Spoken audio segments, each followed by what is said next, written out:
Assalamualaikum warahmatullahi wabarakatuh. Innal hamdalillah nahmaduhu wa nasta'inuhu wa nastaghfiruh wa na'udzu billahi min shururi anfusina wa min sayyiati a'malina. May yahdihillahu fala mudilla lahu wa may yudlil fala hadiya lahu. Ashhadu an la ilaha illallah wahdahu la syarika lahu wa ashhadu anna Muhammadan abduhu wa rasuluh.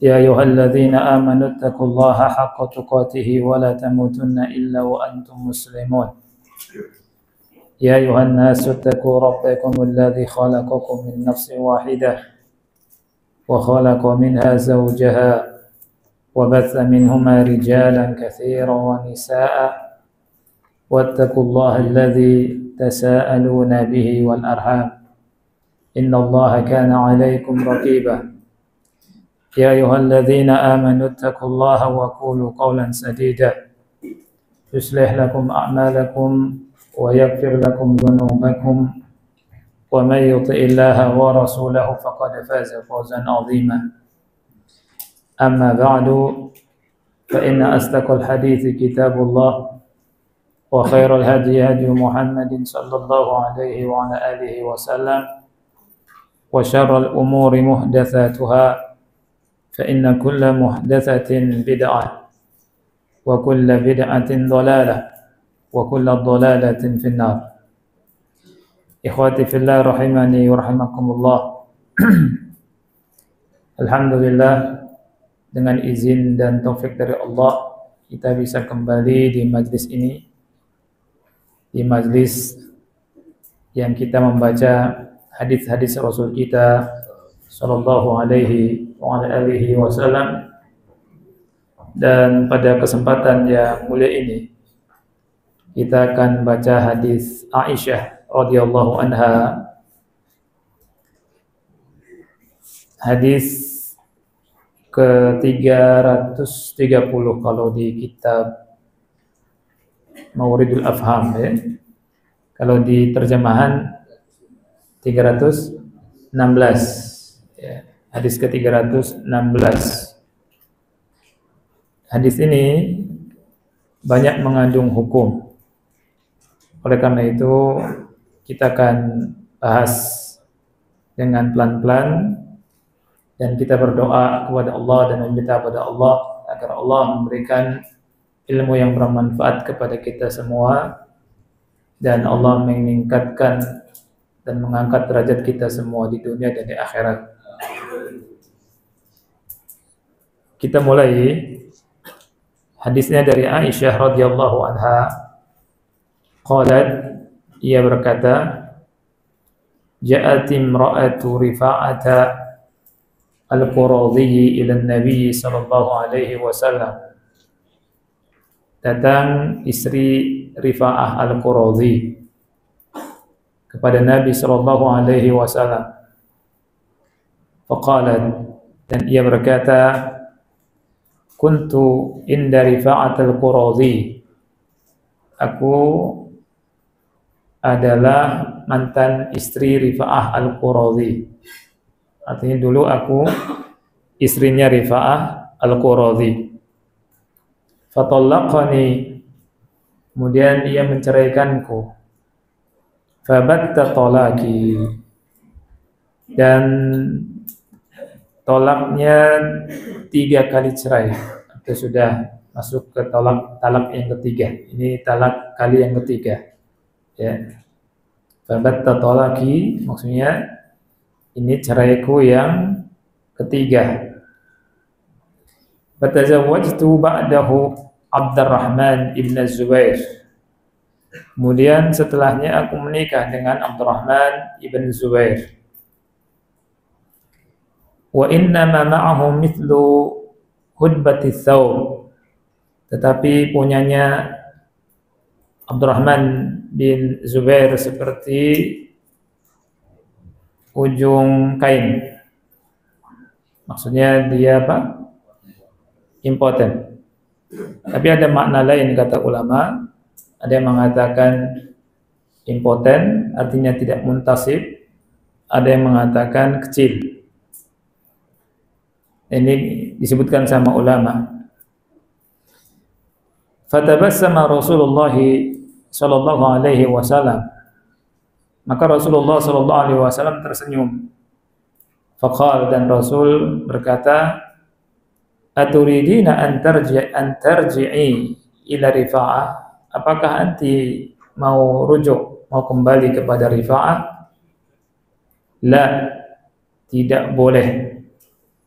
Hatta tadzuki usailatahu wa yadzuqa usailatak, sehingga anti merasakan madunya dan dia merasakan madumu. Qalat, kemudian ia berkata, maksudnya Aisyah, wa Abu Bakrin indahu, Abu Bakar radhiyallahu an berada di samping Rasulullah sallallahu alaihi wasallam. Wa Khalid ibn Sa'id bil bab yantadhiru an yu'dzana lahu, sedangkan Khalid bin Sa'id berada di pintu. Beliau menunggu untuk diizinkan. Beliau bersembunyi ya di balik pintu. Fanada, dan dia berseru, ya Abu Bakar, wahai Abu Bakar, ala tasma'u ila hadhihi, tidakkah kau mendengar wanita ini, ma tajharu bihi inda Rasulillah sallallahu alaihi wasallam, apa yang diucapkannya dengan lantang, dengan suara keras, dengan jahar di samping Rasulullah sallallahu alaihi wasallam. Ini hadis sebagaimana disebutkan di sini, hadis riwayat Bukhari, juga hadis riwayat Muslim. Hadis ini tentang hukum wanita yang ditalak 3, di mana ia tidak boleh kembali kepada suaminya sehingga dia menikah dengan laki-laki lain. Aisyah radhiyallahu anha menuturkan di sini bahwa datang istri dari Rifa'ah al-Qurazi kepada Nabi sallallahu alaihi wasallam, dan ia berkata, aku ini istrinya Rifa'ah. Kemudian Rifa'ah menceraikanku. Dan cerai yang kali ini adalah cerai yang ketiga. Setelah dicerai oleh Rifa'ah, wanita ini nikah kembali dengan Abdurrahman ibnu Az-Zubair. Tetapi kata ulama, dari lubuk hatinya yang paling dalam, wanita ini ada sesuatu dengan suaminya yang baru, sehingga datang kepada Rasul sallallahu alaihi wasallam. Dari lubuk hatinya, kata ulama, dia mengatakan sesuatu yang biasanya malu untuk diucapkan, sesuatu yang tidak biasa diucapkan oleh para wanita. Tetapi dia bisa jadi terdorong dan terpaksa untuk mengucapkan karena kondisi dia yang merasakan, sehingga dia berkata kepada Nabi Muhammad SAW, setelah aku bercerai dengan Rifa'ah, aku menikah dengan Abdurrahman bin Zubair. Hanya saja Abdurrahman bin Zubair tidak seperti apa yang diinginkan, ya, dia impoten. Nah, kemudian Rasulullah SAW ngerti, Rasul paham maksud yang diinginkan oleh wanita tersebut. Rasul tidak marah, Rasul tidak marah. Dan ini merupakan pelajaran, ikhwan, ya. Kalau ada saudara kita bicara, ngobrol dengan kita dari lubuk hatinya, jangan kita ketawakan atau jangan kita cela, ya, atau jangan kita marahi. Sebagaimana Rasulullah SAW. Ini kan sebenarnya kalau tidak ke Rasul nggak kurang sopan kalimat ini. Dan wanita ini berbicara dengan beraninya di depan Rasulullah SAW. Tapi kata Syekh Utsaimin, kan ini dari lubuk hatinya. Oleh karena itu Rasul SAW hanya tersenyum saja. Rasul tersenyum dan Rasul SAW bertanya, apakah anti mau balik ke Rifa'ah? Jawabannya iya, mau balik ke Rifa'ah. Hanya saja nggak boleh langsung balik. Rasul bilang, tidak boleh. Anti tidak boleh balik dengan Rifa'ah sampai anti merasakan madunya, dan dia Abdurrahman ibn Zubair merasakan madu anti. Ini kebiasaan dari hubungan intim. Ya. Kemudian qalat Aisyah berkata, wa Abu Bakrin indahu. Sedangkan waktu itu ada Abu Bakar Siddiq. Dan juga ada Khalid bin Sa'id. Hanya saja Khalid bin Sa'id berada di luar pintu, di pintu yakhtabi, artinya bersembunyi. Dia nunggu diizinkan masuk. Kemudian dia menyeru kepada Abu Bakar, ya Abu Bakar, wahai Abu Bakar, tidakkah kau mendengar wanita ini? Dia berkata terus terang kepada Rasulullah SAW, langsung di depan Rasulullah SAW.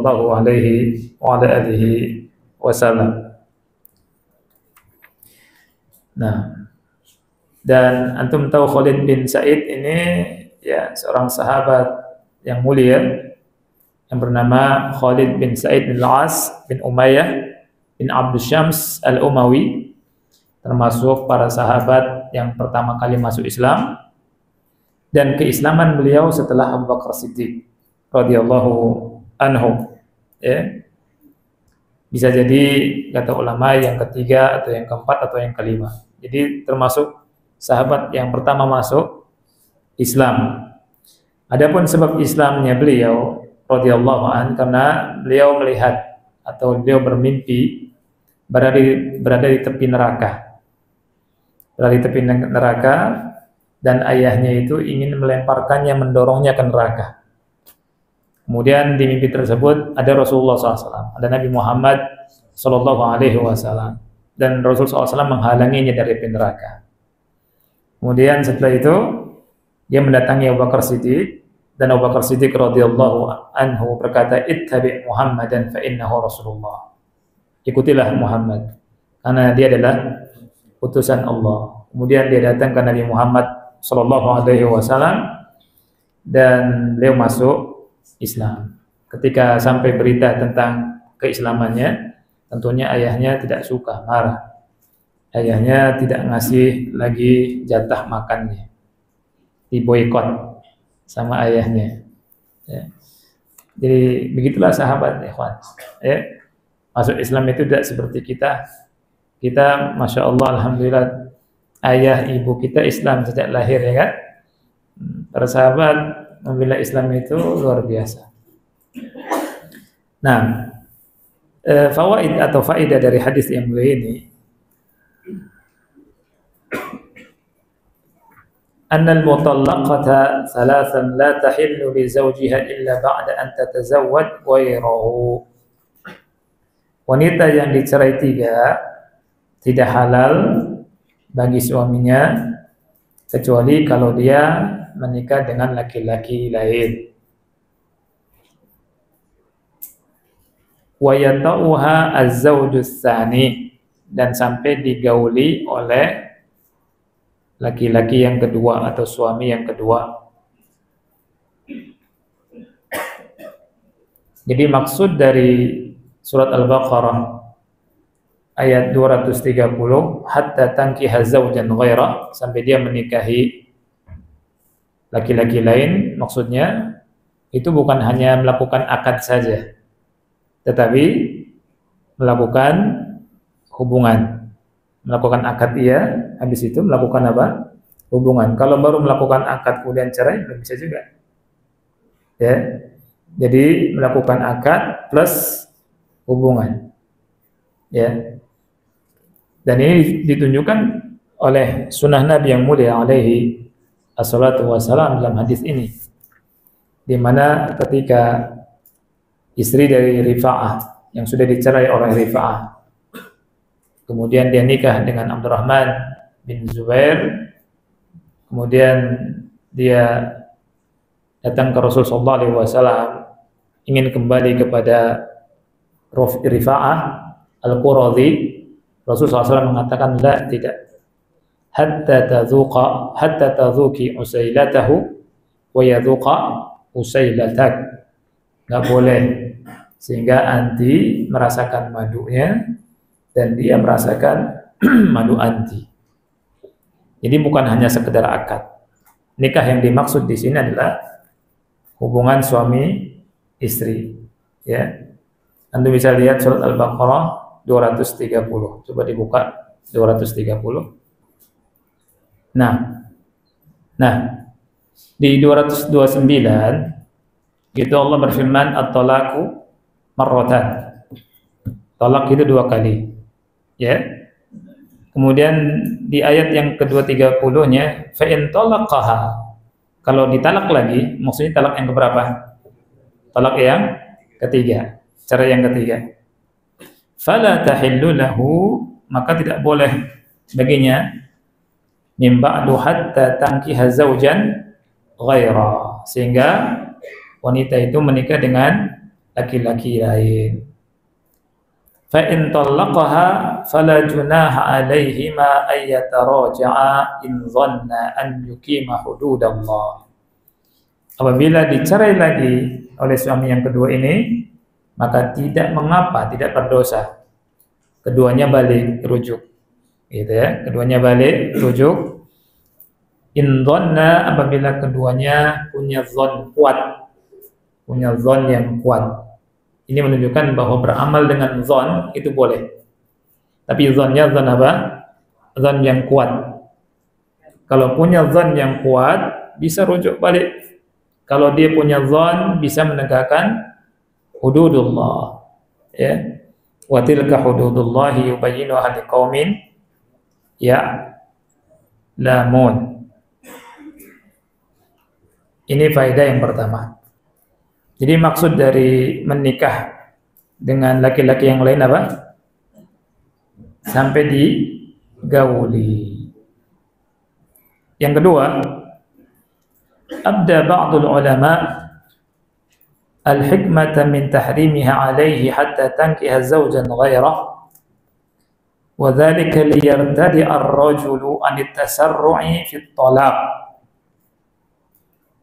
Sebagian ulama menampakkan hikmah dari haramnya kembali kepada laki-laki pertama sehingga menikah dengan yang lain, agar laki-laki itu atau suami tidak bermudah-mudah,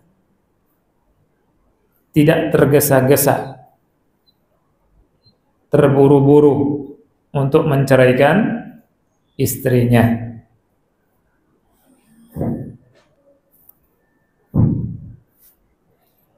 Tidak terburu-buru, tidak tergesa-gesa untuk menceraikan apa? Istrinya. Karena tabiat laki-laki itu biasanya kalau dia balik kepada wanita di mana wanitanya atau istrinya sudah dinikahi oleh orang lain, kecemburuannya tidak mau balik lagi. Gitu. Ya. Apalagi kalau yang nikahinya itu kata ulama aduan lil awal, musuh yang pertama, gitu. Saingannya. Ya. Jadi ngapain saya balik lagi? Gitu. Makanya supaya tidak seperti itu, seorang laki-laki untuk tidak mudah, tidak tergesa-gesa, tidak terburu-buru menceraikan istrinya. Itu hikmahnya. Faedah yang ketiga, jawazu ruju'iha li zawjiha al-awwal idza hasala al-jima' min az-zawj ats-tsani. Bolehnya rujuk kepada suaminya yang pertama apabila sudah terjadi hubungan intim, yakni jima, dengan suaminya yang kedua. Bolehnya rujuk kepada suaminya yang pertama apabila terjadi hubungan badan, jima, dengan suaminya yang pertama, yang kedua, maaf. Jadi rujuk dengan suami yang pertama apabila terjadi jima dengan suaminya yang kedua. Betul.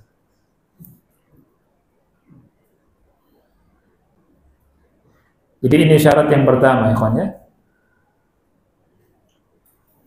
Jadi syarat yang pertama bolehnya rujuk itu terjadi apa? Jima.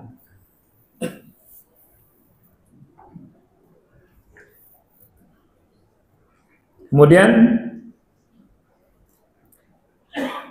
nikahnya, niat dari laki-laki yang menikahinya yang kedua karena cinta, karena suka. Karena cinta, karena suka dan ingin langgeng dalam hubungan rumah tangga, dawamul usrah atau dawamul isyrah. Bukan untuk melakukan nikah tahlil, bukan untuk melakukan nikah tahlil. Tidak ada rekayasa maksudnya ya. Tidak ada rekayasa. Tahu nikah tahlil? Tahu ya?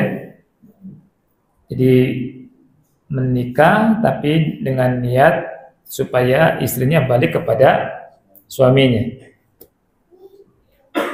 Selama ada niat seperti itu, ini haram, nggak boleh. Walaupun dihubungi, ya.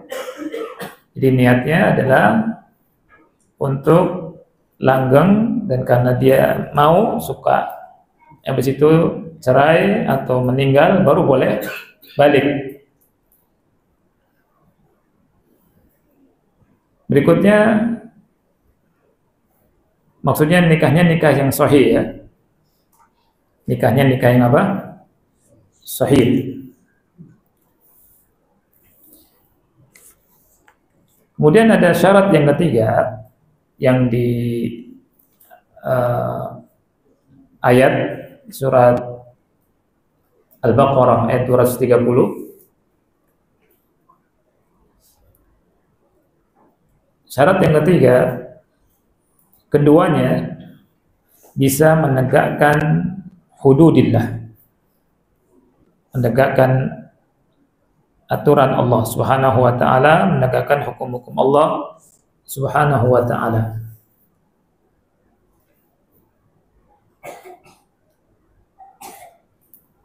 Ini syarat yang ketiga ya.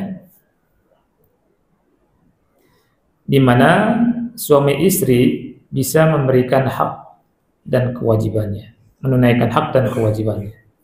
Karena setiap suami istri itu memiliki hak dan kewajiban. Istri memiliki hak, juga atasnya ada kewajiban.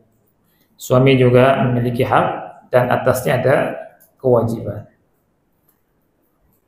Sebagaimana yang Allah firmankan dalam surat Al-Baqarah 230. Allah berfirman, "Fa in talaqaha fala tahillu lahu min ba'du hatta tankiha zawjan ghairah." Kalau dicerai yang ketiga, tidak halal balik kepada suaminya yang pertama sehingga dia menikah dengan suami yang kedua, laki-laki lain. Fa in talaqaha, kalau suami yang kedua ini menyeraikan lagi, fala junaha alaihima ayataraja'a. Tidak ada dosa bagi keduanya untuk rujuk. Tapi syaratnya apa? In dhanna ayyukima hududallah. Ya, in dhanna ayyukima hududallah. Kalau keduanya mengira dengan dhon yang kuat bisa menegakkan hukum-hukum Allah, batasan-batasan syariat. Gitu. Maksudnya adalah hak-hak itu bisa ditegakkan. Pernikahan itu tidak mungkin langgeng kalau hak dan kewajibannya tidak ditegakkan, atau susah langgengnya kalau hak dan kewajibannya tidak ditegakkan. Oleh karena itu ulama dalam kitab-kitab nikah disebutkan hak dan kewajiban suami istri. Apa saja hak istri atas suaminya. Kemudian apa saja hak suami atas istrinya. Kemudian dinasihatkan sama ulama itu, masing-masing jangan memperhatikan haknya, tapi memperhatikan kewajibannya. Jadi pikiran suami istri itu bukan pikiran saya punya hak ini, punya hak itu, harus kau tunaikan. Nggak boleh begitu. Ya, suami yang baik, istri yang baik itu berpikir saya sudah menunaikan kewajiban belum atas istri saya. Istri yang baik berpikir kewajiban-kewajiban saya atas suami saya sudah ditunaikan belum? Jangan nuntut haknya. Ya. Misalkan suami nuntut haknya terus, ya, ingin dilayani terus oleh istrinya. Tapi dia lupa kewajiban nafkahnya. Banyak yang seperti ini. Menikah tapi enggak nafkahi istri. Menikah tapi tidak menunaikan hak istri, ya. Nikah tapi KDRT misalkan.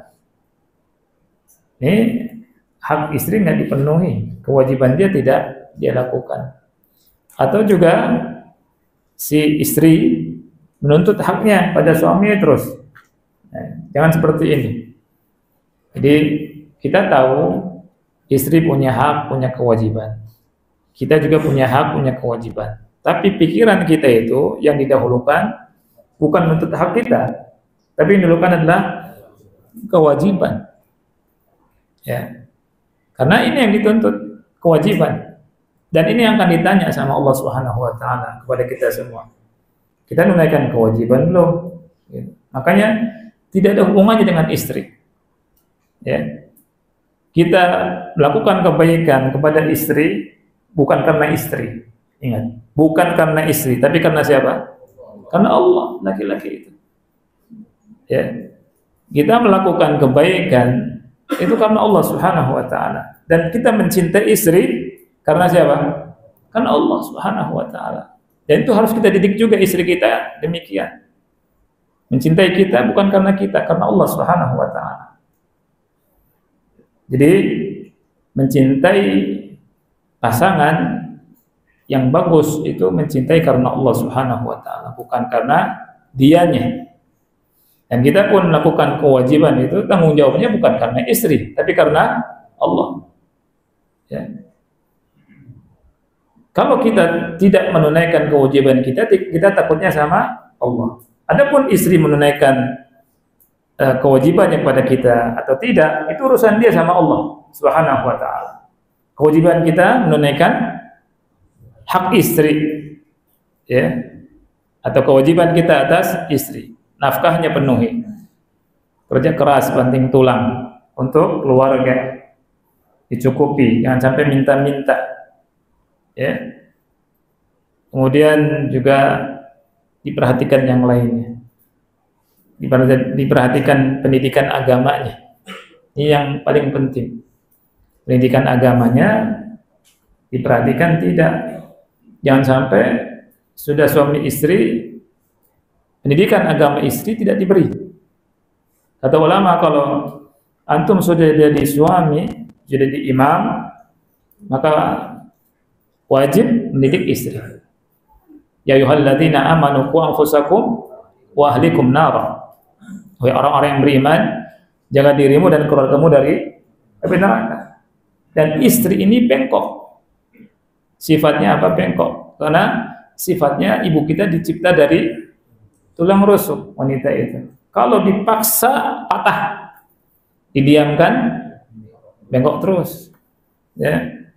Makanya jangan aneh kalau antum ngomong A, dia ngomong B. Ya, itu sudah seperti itu tapi aneh. Ya enggak? Kayak nasihati, kasih pendidikan agama, ditakut-takuti sama Allah SWT. Tetap kita kasih kewajiban kita. Karena yang melihat kita siapa? Allah. Jangan sampai istri kita begini. Ya.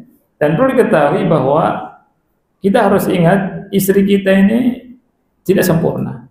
Sebagaimana istri juga harus memandang kita tidak sempurna. Rasul kita sallallahu alaihi wasallam bersabda, la yafraq mu'minun mu'minatan in kariha minha khuluqan radiya minha akhar. Tidak boleh seorang mukmin membenci mukminah kalau dia membenci salah satu akhlak yang dimiliki oleh istrinya, dia ridha dengan akhlak yang lain yang dimiliki oleh istrinya. Ketika ada nih sesuatu yang kita tidak sukai dari istri, jangan itu yang dikejar. Kita diam, istighfar, kemudian kita lihat istri kita dari pagi sampai malam ngapain aja, ya. Jangan sampai 1000 kebaikan, karena satu hal hilang 1000 kebaikan itu. Itu juga yang diinginkan sama kita kepada istri, pada istri. Dan itu adalah wasiat dari Rasul kita sallallahu alaihi wasallam. Nah, istri juga demikian. Memandang suaminya seperti itu. Memandang suaminya jangan seperti malaikat tanpa salah. Waduh, serem ini kalau begini. Ya. Jadi kita semuanya ikhwan Allah muliakan. Kita laki-laki dan akhwat semua istri ya. Itu perhatikan bahwa kesempurnaan itu milik Allah. Cari yang sempurna, pasangan antum tidak pasti tidak didapatkan. Walaupun nyarinya ke ujung dunia, nggak ada itu. Yang namanya manusia pasti ada kelemahan, mesti ada kekurangan. Sebagaimana kita bisa menerima kelebihannya, nikmati kelebihannya, kita juga harus sabar dan kita menerima kekurangan kita masing-masing.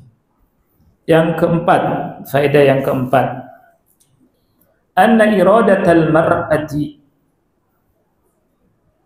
ar-ruju'u ila zawjiha al-awwal, keinginan seorang wanita untuk balik kepada suaminya yang pertama, la yadurrul aqid 'alaiha, tidak memudaratkan akad yang sudah dilakukan padanya, akad dengan suaminya yang kedua.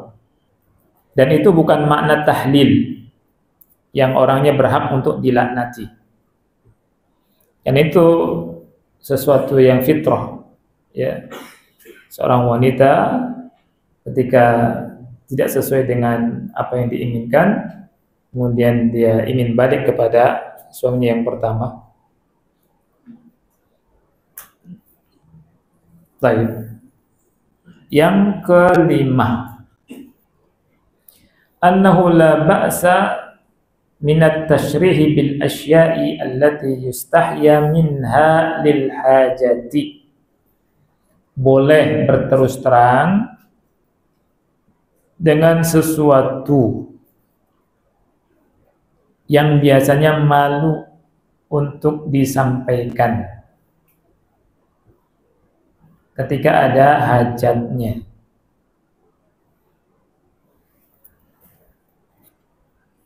Seperti wanita tadi kan bilang suaminya yang kedua itu seperti khutbatus saum. Khutbatus saum. Khutbah, antum tahu khutbah? Ujung. As-saum itu ujung pakaian. Ujung pakaian itu berarti impoten. Ya. Ini kan sesuatu yang diungkapkan malu kan sebenarnya. Seorang wanita jarang kami seperti ini. Tapi subhanallah, ini dari hatinya kata Syekh Utsaimin. Muncul dari hatinya. Sehingga Rasul apa? Tersenyum. Rasul sallallahu alaihi wasallam tersenyum. Ya, jadi boleh mengungkapkan secara terus terang sesuatu yang biasanya malu untuk diungkapkan. Kalau ada apa? Hajat. Kalau ada hajat. Dan yang muncul dari hal tersebut tidak diingkari. Tidak diingkari, juga tidak dibuli, ya. Tidak dibuli, tidak dimarahi, tidak dijelek-jelekan. Oleh karena hal tersebut, Rasul SAW tersenyum. Rasul SAW tersenyum. Dan Abu Bakar tidak mengingkari apa yang dia dengar. Ya. Walaupun Khalid radhiyallahu an itu ada pengingkaran. Dia berkata kepada Abu Bakar, wahai Abu Bakar, tidakkah engkau mendengar wanita ini? Dia terus terang untuk ngomong seperti itu kepada Rasulullah SAW. Tapi fikihnya Abu Bakar, masya Allah, ya. Dan Rasulullah SAW cuma tersenyum saja. Nah, jadi ingin balik kepada siapa? Kepada Rifa'ah Al-Quradhi. Tapi kata Rasul boleh atau tidak? Tidak boleh. Lah, enggak boleh. Ya. Nah, sekarang gini ada masalah ya, kawan. Seandainya seorang wanita yang sudah ditalak 3 nikah dengan laki-laki baru, ya kan? Nikah dengan laki-laki baru. Nikahnya tidak ada rekayasa, karena dasar suka, ingin dawam. Kemudian dicerai, qadarullah dicerai sama laki-laki yang kedua ini. Dicerai, selesai masa iddah, balik kepada laki-laki yang pertama. Ngitung talaknya nanti itu berapa? Kalau misalnya terjadi talak lagi, berapa coba? Hitung dari awal lagi. Jadi dapat 3 kali. Ya? Enggak, bukan idahnya. Bukan idahnya. Artinya gini, ketika misalkan saya kasih yang siapa ya? Enaknya di sini siapa? Supaya ingat ya. Contoh siapa? Mau dikasih contoh enggak? Contoh aja, contoh. Pak siapa? Pak Wahyono misalkan. Gak apa ya? Misalkan contoh. Pak Wahyono, janganlah kasihan. Gak tegan. Ada orang namanya Sarwono lah ya. Mirip Pak ya. Pak Sarwono. Pak Sarwono ini talak istrinya 3 kali. Habis itu Pak Sarwono pengen balik ke istrinya. Istrinya pengen balik juga. Nggak bisa kan? Istrinya nikah misalkan. Nikah, ditalak ternyata sama yang kedua itu. Nah, kemudian nikah lagi. Nah, kemudian nikah lagi nih, ketika terjadi talaknya berapa kali lagi? Gitu maksudnya. Iya, suami yang pertama kan? Suami yang pertama. Ya. Kata ulama dapat 3 talak lagi. Itu. Ngulangi dari awal talaknya. Ya, dapat 3 talak lagi. Talak 1, talak 2, talak 3. Nanti kalau mau balik lagi nyekel dulu sama yang lain dulu. Gitu. Tapi ada kasus gini, ini penting. Ada seorang suami mencerai istrinya. Dengan 2 kali talak. Berarti tinggal berapa tuh? Tinggal 1 ya. Tinggal 1. Sampai iddah selesai, nggak rujuk. Kemudian dinikah sama laki-laki lain, boleh tidak? Dia masih 2 kali talak. Ya, misalkan ada namanya Juwini. Juwini ini ya ditalak 2 sama suaminya. Ya, suaminya namanya Jono. Gitu. Baik, 2 kan cerai itu, tidak rujuk. Nah, Juwini nikah sama yang lain, ya kan? Kemudian dicerai sama yang lain itu. Nah, Juwini balik lagi sama Jono ini. Nah, tinggal berapa talaknya? Tinggal 1. Ya, ini yang harus kita pahami. Jadi ini fikih yang disebutkan sama Syekh Utsaimin sama ulama. Ya, supaya kita paham. Baik. Faedah yang berapa kita sekarang? Faedah yang ke-6. Maka alaihi sahabatu radhiyallahu anhum min sulukil adabi bi hadratin nabi sallallahu alaihi wasallam wa inkarihim ala man khalafa dzalika bi fi'lihi aw qawlihi. Hadis ini menjelaskan tentang adabnya para sahabat di hadapan Nabi Muhammad SAW dan pengingkaran mereka terhadap orang yang menyelisihinya dengan perbuatan dan ucapannya. Jadi terjemahan bebasnya begitu ya. Adabnya sahabat yang tinggi di hadapan Nabi Muhammad sallallahu alaihi wasallam dan pengingkaran mereka kepada orang yang menyelisihinya. Jadi para sahabat memang sangat beradab di depan Rasul kita sallallahu alaihi wasallam. Jadi adabnya tinggi sahabat. Tapi Rasul kita lihat sallallahu alaihi wasallam juga memiliki sikap dan contoh yang terpuji. Nabi SAW tidak ingin disanjung berlebihan.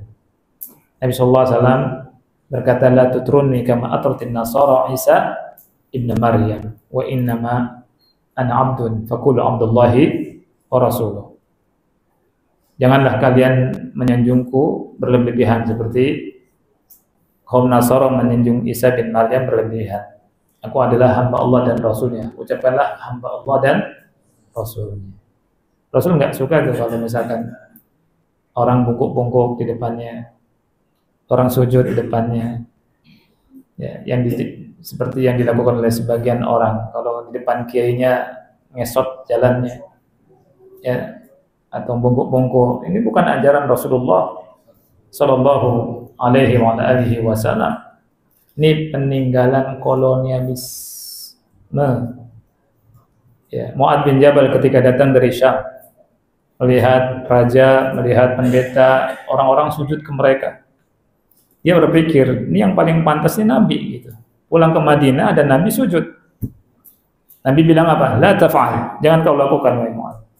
Seandainya aku perintahkan seseorang sujud kepada selain Allah, aku perintahkan wanita sujud kepada suaminya. Ini menunjukkan yang begitu tuh adatnya siapa? Adatnya mereka orang sono, bukan adat Islam. Ya. Ya. Jadi yang keenam tadi apa? Adab para sahabat di depan Nabi Muhammad sallallahu alaihi wasallam ya. Kemudian yang ke-7, tapi mau masuk Isya, nanti insyaallah habis Isya aja kita lanjutkan.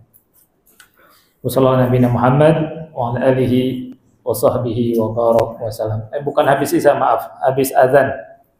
Habis azan insyaallah. Wa man wala wa ba'd. Yang ke-7, faedah yang ke-7 ya. Ulama berdalil dengan hadis ini akan kebolehan persaksian orang yang tidak nampak, ya, orang yang tersembunyi yang tidak nampak. Di sini Khalid radhiyallahu anhu mengingkari wanita tersebut ketika bicara dengan terus terang di depan Nabi sallallahu alaihi wasallam, padahal beliau berada di luar, ya, di depan pintu. Dan Nabi sallallahu alaihi wasallam tidak mengingkarinya.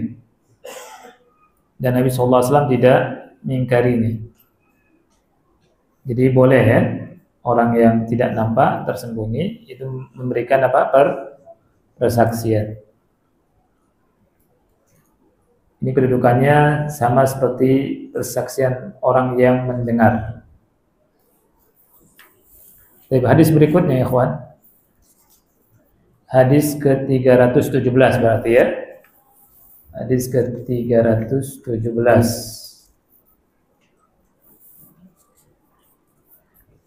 An Anas bin Malik radhiyallahu anhu qala, dari Anas bin Malik semoga Allah meridai beliau, ia berkata, minas sunnati, merupakan sunnah, idza tazawwaja al-bikra 'ala tsayyib, apabila menikahi gadis atas janda, aqama indaha sab'an wa qasam, bermalam padanya 7 hari, kemudian setelah itu membagi waktunya, membagi harinya. Wa idza tazawwaja as-sayyiba 'ala al-bikr, dan apabila menikahi janda, memilih janda daripada gadis, aqama indaha thalathan, maka dia bermalam padanya tiga malam, ya 3 hari. Setelah itu baru membagi harinya. Qala Abu Kilabah berkata, walau syi'tu laqultu, kalau aku berkata sesungguhnya Anas memarfu'kannya kepada Nabi sallallahu alaihi wasallam. Maksudnya hadis ini marfu'. Ya. Hadis ini yang Allah muliakan berkaitan tentang poligami. Ya, hak istri kedua atau ketiga dan keempat. Ya. Kalau ada seseorang menikah dengan gadis, maka haknya si gadis itu mendapatkan 7 malam dulu. 7 malam. Setelah 7 malam bersama gadis tersebut, baru membagi dengan rata. Semalam berikutnya. Ya, yang 7 malam ini hak si gadis ini. Ya. Kalau menikahi janda, ya, sunnahnya berapa malam? 3 malam. Ini menunjukkan bahwa giliran itu di malam atau di siang hari? Di malam hari. Ya. Jadi bermalam 3 malam. Habis itu setelah 3 malam baru membagi dengan rata. Apakah sehari atau 2 hari atau 3 hari. Gimana teknisnya menurut kesepakatan saja. Tidak boleh nggak adil. Ya, nggak boleh istri pertama 2, istri kedua 1, atau kebalikannya, istri pertama 1, istri kedua 5 hari misalkan. Sisanya istirahat 7 hari kan. Nggak boleh, ya. Harus adil. Walaupun seorang laki-laki dia lebih ada kecenderungan kepada salah satu dari yang dia nikahi, harus adil tetap. Karena tanggung jawabnya kepada siapa? Kepada Allah. Kembalinya kepada siapa semua, ikhwan? Kepada Allah. Jangan takut istri, takutnya sama siapa?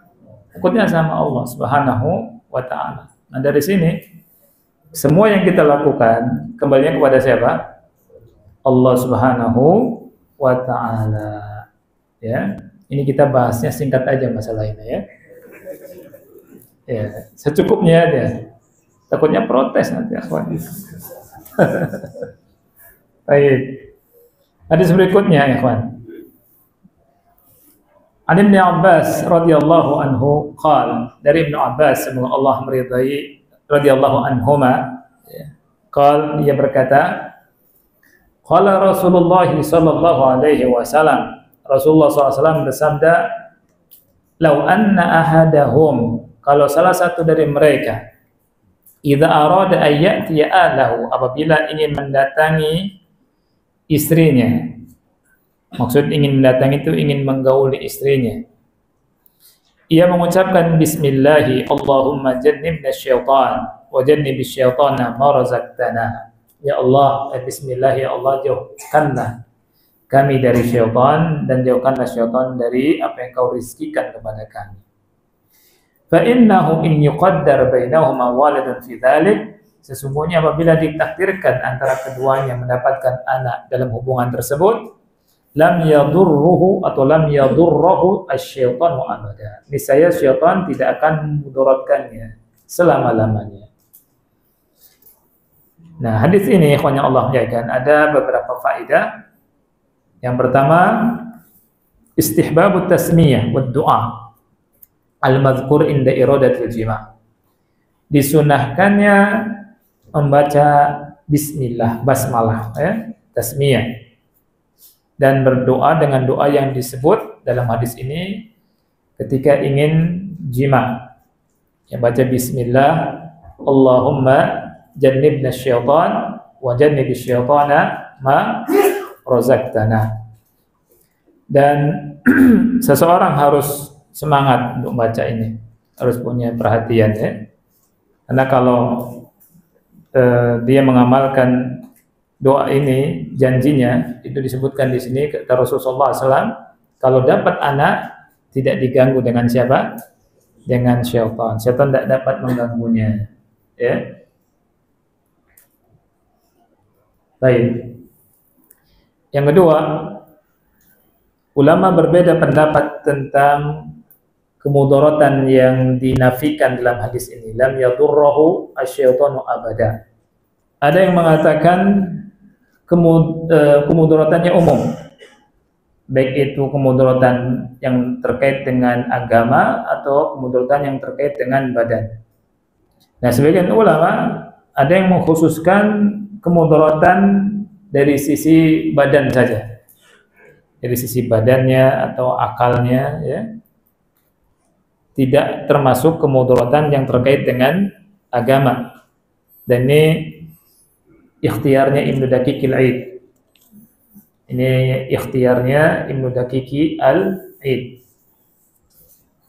Yang ketiga, Anda singkat-singkat aja ya penjelasannya. Hadis ini menunjukkan atau merupakan dalil bahwa syaitan itu mulazim libni Adam, selalu membersamai Ibnu Adam. Fi kulli hal, dalam setiap keadaan, dalam setiap kondisi. Dan syaitan itu mengikuti amalan-amalannya. Ketika ada kesempatan untuk menyesatkannya, disesatkan manusia itu.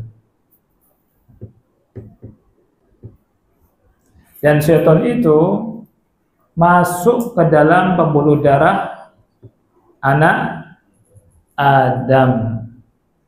Ya. Dan syaitan ada di khaysum, di pangkal hidung ketika manusia tidur. Dan syaitan ada di hatinya. Lihat, apabila dia bangun. Kalau manusia lalai, syaitan kasih was-was. Kalau manusia mengingat Allah, syaitan bersembunyi. Ya. Dan yang diberi taufik oleh Allah Subhanahu wa taala yang tidak membiarkan syaitan untuk menggoda, tidak memberi kesempatan untuk syaitan untuk menggodanya. Ya, caranya dengan apa? Selalu berzikir kepada Allah, minta perlindungan kepada Allah dari keburukan syaitan. A'adanallahu al-karim, semoga Allah melindungi kita dari gangguan syaitan. Jadi syaitan ini, ikhwan, itu ada. Dan kata Syekh Utsaimin ketika berbicara tentang apabila kalian makan, karena Rasul bilang begitu ya, bila kalian makan, makan dengan tangan kanan, minum dengan tangan kanan, karena syaitan makan minum dengan tangan kiri. Ini menunjukkan syaitan itu lahu jirmun, ada fisiknya syaitan itu. Kalau dia mengatakan, kok ada fisiknya, bukankah syaitan itu masuk ke sini nih, ke pembuluh darah, terus masuk sampai ke hati, ya. Nah, masa ada fisiknya? Gimana jawabnya, akhi? Syaitan itu, kata Syekh Utsaimin rahimahullah, itu bisa membesar, bisa mengecil, sangat kecil seperti quraiyat, seperti pembuluh darah. Masuk gitu. Makanya orang yang mengatakan setan itu ketika Rasul menghabarkan setan masuk ke pembuluh darah itu bukan makna hakiki, ini keliru. Makna hakiki. Ya, jadi dari sini kita tahu syaitan itu ada, bahkan kita itu selalu didampingi dengan siapa? Qarin. Qarinnya menyuruh kita berbuat apa? Jahat, keburukan. Kecuali qarinnya siapa? Rasulullah sallallahu alaihi wasallam. Makanya jangan aneh kalau ada anak apa namanya indigo apa? Indigo ya. Bisa ngelihat bisa ngelihat itu. Itu jin, akhi. Itu gangguan apa? Gangguan jin pasti, summa pasti.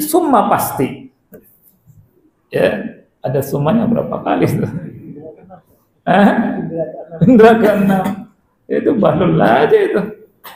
Ya, pasti akhi. Ini kejadian nih. Ini muncul ikhwan ya. Ngakunya ahlu sunnah salafi, tapi ngerukyahnya kayak dukun. Ngerukyahnya kayak dukun nih. Ada. Ya. Anak punya murid di rukyah. Dia punya masalah, kayaknya masalah biasa aja. Anda bilang ente nggak ada jinnya ini. Enggak, saat itu istri saya manggil anak saya di ruqyah. Yang ruqyah fulan, ibnu fulan bin fulan. Ya. Lulusan S1. S1 Libya lagi. Kalau bahlul kata. Jadi ketika di ruqyah katanya gemeter, ngomongnya ngaco. Saya bilang iya benar begitu emang. Jadi setelah di ruqyah itu dia bilang ada jin nggak? Itu aja ada 2000. Kemudian di bapak ini ada 5 harimau. Kemudian jinnya tinggal berapa? Jin tinggal 2. Saya bilang ente bahlul percaya sama begitu.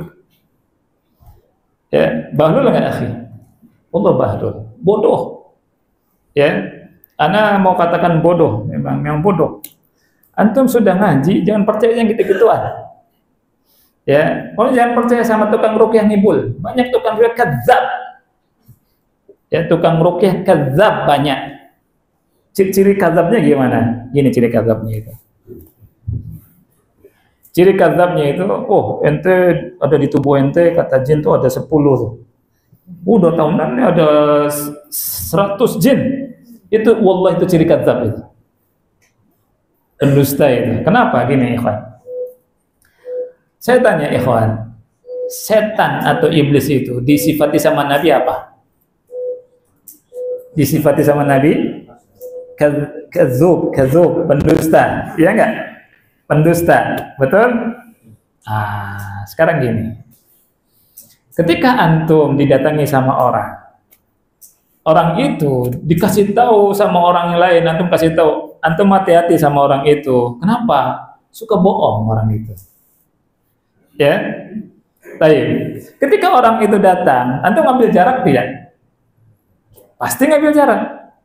Ketika dia ngomong sama antum percaya tidak? Tidak percaya kan? Kalau percaya bodoh nggak? Bodoh. Padahal itu manusia. Kemudian itu orang terlihat sama kita dan yang ngasih tahu manusia. Sekarang ya, yang ngasih tahu Rasul bahwa jin suka nipu, kadzub. Kemudian tidak terlihat sama kita. Ya. Kemudian kita percaya sama dia. Ya, lebih bodoh akhi. Ya tidak? Jangan percaya sama tukang ruqyah kadzab seperti ini. Dan ini banyak. Sampai bilang, Nyi Roro Kidul udah masuk Islam. Ya Allah, lulusan Libya seperti itu gimana ceritanya? Pakai cadar. Udah pakai cadar. Subhanallah. Ya. Manggil jin namanya jin John. Tadi makanya saya bilang Jono itu ikut jadi gis itu. Allah akhi bahaya. Ya bahlul. Ya, bahlul. Ini kadzab ini. Habis itu yang semacam ini itu minta fulus. Gitu. Bikin jadi dirinya konsultan apa gitu. Ya. Jadi nggak usah gitu-gitulah, nggak usah ikut-ikutan, ya. Kalau mau nguruq-nguruq ya sendiri, itu bagus. Ya. Saya bilang ke ikhwah itu, antum nggak ada jinnya, ya, nggak ada jinnya. Orang yang suka manggil-manggil jin, itu nanti justru jinnya malah datang banyak. Atau orang yang suka nguruqyah, ya, berlebihan, itu dia yang kena, gitu. Anda ingat zaman sama Ustaz Yazid, ada satu ustadz lah ya, suka ngeruqyah, dinasihati, ente jangan berlebihan, nanti kena ente sendiri. Datanya kena sendiri, jadi gila akhi. Kayak halunya terlalu ketinggian. Jadi ketika berlebihan gulu itu membinasakan. Iyyakum wal ghulu fiddin. Hati-hati daripada apa? Gulu dalam masalah apa? Masalah agama. Nah, seperti itu. Allah bahlul. Ada yang seperti itu. Ya. Ini yang harus diperhatikan sama kita. Ya, mudah-mudahan manfaat ikhwan ya. Anda terikat sama Jono ini.